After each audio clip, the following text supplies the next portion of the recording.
Assalamualaikum warahmatullahi wabarakatuh.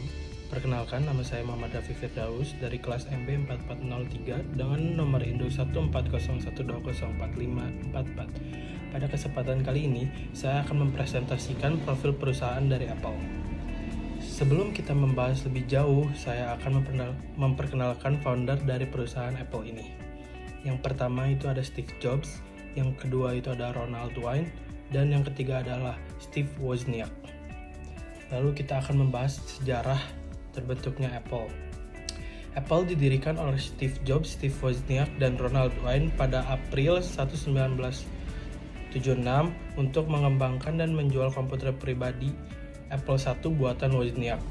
Pada tahun 1977, penjualan komputer-komputer termasuk Apple II itu menandai pertumbuhan usaha ini. Apple menjadi perusahaan terbuka pada tahun 1980 dan meraup laba yang sangat besar. Lalu kita akan membahas tentang visi misi.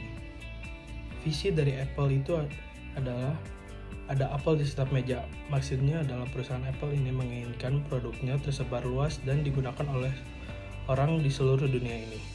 Dan misinya itu adalah Apple memicu revolusi komputer pribadi pada tahun 1970-an dengan Apple II dan diciptakan kembali komputer pribadi pada tahun 1980 dengan Macintosh.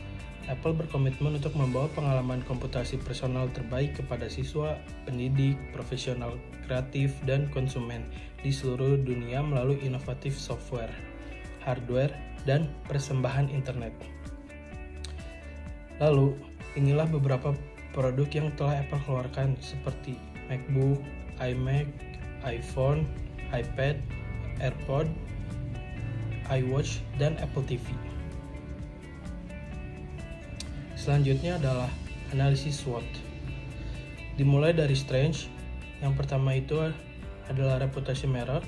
Yang kedua, inovator terkemuka dalam teknologi perangkat seluler.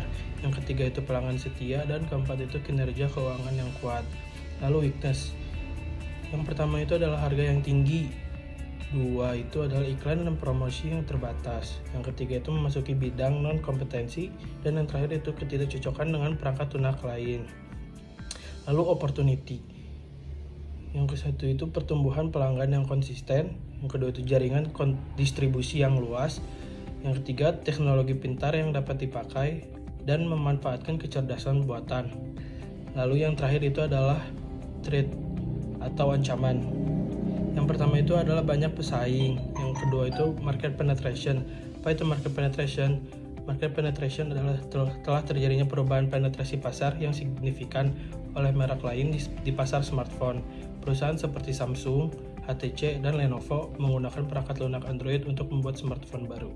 Saat ini, Android telah menguasai 72,23% pangsa pasar, sedangkan Apple hanya menguasai 24,55% pangsa pasar secara global.